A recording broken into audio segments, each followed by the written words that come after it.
ಜೊತೆ ಹುಟ್ಟುಹಬ್ಬ ಆಚರಿಸಿಕೊಂಡ ರಿತ್ವಿಕ್. ಕೊಪ್ಪಳ ಡಿಇಆರ್ ಪೊಲೀಸ್ ಇಲಾಖೆಯಲ್ಲಿರುವ ಮಂಗಳೂರು ಗ್ರಾಮದ ಮಾರುತಿ ಹಳ್ಳಿ ಅವರ ಎರಡನೆಯ ಮಗ ರಿತ್ವಿಕ್ ಹಳ್ಳಿ ಅವರ ಜನ್ಮದಿನದ ಪ್ರಯುಕ್ತ ಸರ್ಕಾರಿ ಆಸ್ಪತ್ರೆಗಳಲ್ಲಿ ಕೇವಲ ಹಾಲು, ಹಣ್ಣು,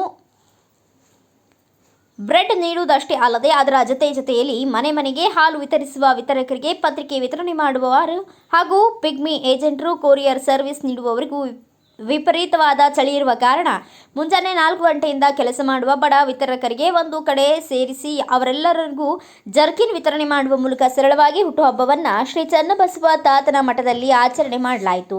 ಈ ಸಂದರ್ಭದಲ್ಲಿ ಮಾಜಿ ನಗರಸಭೆ ಸ್ಥಾಯಿ ಸಮಿತಿ ಅಧ್ಯಕ್ಷ ರಾಜಪ್ಪ ಸಿದ್ದಾಪುರ್ ಮಾತನಾಡಿ, ಹುಟ್ಟುಹಬ್ಬವನ್ನು ಈಗ ದೊಡ್ಡ ಫಂಕ್ಷನ್ ಮೂಲಕ ಆಚರಣೆ ಮಾಡಿಕೊಳ್ಳುತ್ತಿದ್ದಾರೆ. ಆದರೆ ಬಡವರು, ನಿರ್ಗತಿಕರು, ಸಮಾಜದಲ್ಲಿ ತಮ್ಮನ್ನ ತಾವು ತೊಡಗಿಸಿಕೊಂಡು ಸೇವೆ ಮಾಡುವವರಿಗೂ ಇಂತಹ ಒಳ್ಳೆಯ ಆಲೋಚನೆ ಮಾಡಿ ಚಳಿಗಾಲಕ್ಕೆ ಜರ್ಕಿನ್ ನೀಡಿರುವುದು ತುಂಬಾ ಉತ್ತಮವಾದ ಕೆಲಸ ಮತ್ತು ಇಂತಹ ಸೇವೆಯನ್ನ ಇನ್ನೂ ಹೆಚ್ಚು ನೀಡುವಂತೆ ನಗರದ ಆರಾಧ್ಯ ದೈವ ಚನ್ನಬಸವ ಸ್ವಾಮಿಯವರಿಗೆ ಕರುಣಿಸಲಿ ಎಂದು ಹೇಳಿದರು.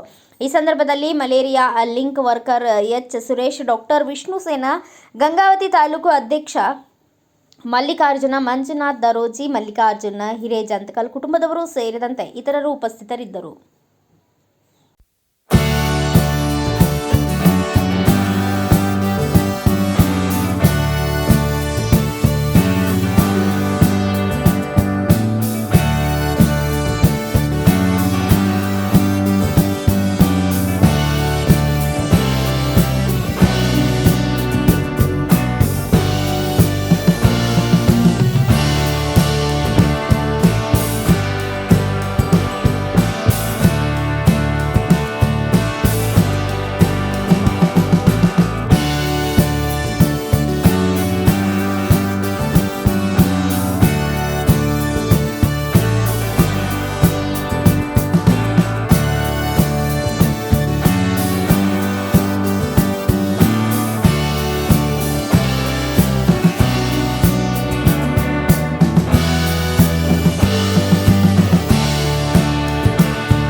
ಪೊಲೀಸ್ ಇಲಾಖೆಯ ಮಾರುತಿಯವರ ಎರಡನೇ ಮಗನಾದ ರಿತ್ವಿಕ್ ಅವರ ಹುಟ್ಟುಹಬ್ಬದ ಸಂದರ್ಭದಲ್ಲಿ ಇವತ್ತು ಅವರು ಜನರಿಗೆ ನಾವು ಯಾವುದಾದ್ರೂ ಒಂದು ಸೇವೆಯನ್ನು ಮಾಡಬೇಕಂತೇಳಿ ಇವತ್ತು ಚಳಿಗಾಲ ಆಗಿದ್ದರಿಂದ ಹಾಲು ಮಾರುವವರಿಗೆ ಮುಂಜಾನೆದ್ದು ಪೇಪರ್ ಹಾಕಂಥವ್ರಿಗೆ ಜರ್ಕಿನ್ಗಳನ್ನು ಕೊಟ್ಟು ಒಂದು ಸೇವಾ ಕಾರ್ಯವನ್ನು ಇವತ್ತು ನಮ್ಮ ತಾತನ ಮಠದಲ್ಲಿ ಮಾಡ್ತಾಯಿದ್ದಾರೆ. ನಿಜಕ್ಕೂ ಒಂದು ಒಳ್ಳೆಯ ಕೆಲಸ.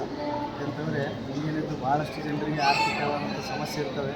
ಆ ಆರ್ಥಿಕ ಸಮಸ್ಯೆಯಲ್ಲೂ ಕೂಡ ನಮ್ಮ ಜೀವನ ನಡಿಬೇಕಾದ್ರೆ ಹಾಲು ಹಾಕಬೇಕಾಗ್ತದೆ, ಪೇಪರ್ ಹಾಕಬೇಕಾಗ್ತದೆ. ಈ ಚಳಿಯಲ್ಲಿ ಹೋಗೋದು ಕಷ್ಟ ಇರೋದರಿಂದ ಅವರಿಗೆ ಜರ್ಕಿನನ್ನು ಕೊಟ್ಟಿರುವುದು ನಿಜಕ್ಕೂ ಶ್ಲಾಘನೀಯ ಕಾರ್ಯ. ಇಂಥ ಕೆಲಸಗಳನ್ನು ಸಾರ್ವಜನಿಕರು ಆದಷ್ಟು ನಮ್ಮ ಜೀವನದಲ್ಲಿ ಅಳವಡಿಸಿಕೊಂಡರೆ ಯಾರಿಗೆ ಆರ್ಥಿಕವಾಗಿ ಶಕ್ತಿ ಇದೆ ಅವರು ಬಡವರಿಗೆ ಸೇವೆ ಮಾಡಿದರೆ ಆ ದೇವರಿಗೆ ಅದು ಇಚ್ಛೆ ಬರುತ್ತೆ, ಅವ್ರ ಕುಟುಂಬಕ್ಕೆ, ಅವ್ರ ಮಕ್ಕಳಿಗೆ ಒಳ್ಳೆಯದಾಗುತ್ತೆ ಅಂತ ಈ ಸಂದರ್ಭದಲ್ಲಿ ಹೇಳ್ತಾ, ಈ ಕುಟುಂಬದ ವೃತ್ತಿಗೂ ಕೂಡ ಹುಟ್ಟುಹಬ್ಬದ ಆರ್ಥಿಕ ಶುಭಾಶಯಗಳು. ದೇವರು ಎಲ್ಲ ಆರೋಗ್ಯ, ಆಯುಷ್ಯ, ಆರ್ಥಿಕ ಸೌಲಭ್ಯಗಳನ್ನು ಕಾಪಾಡಲಿಕ್ಕೆ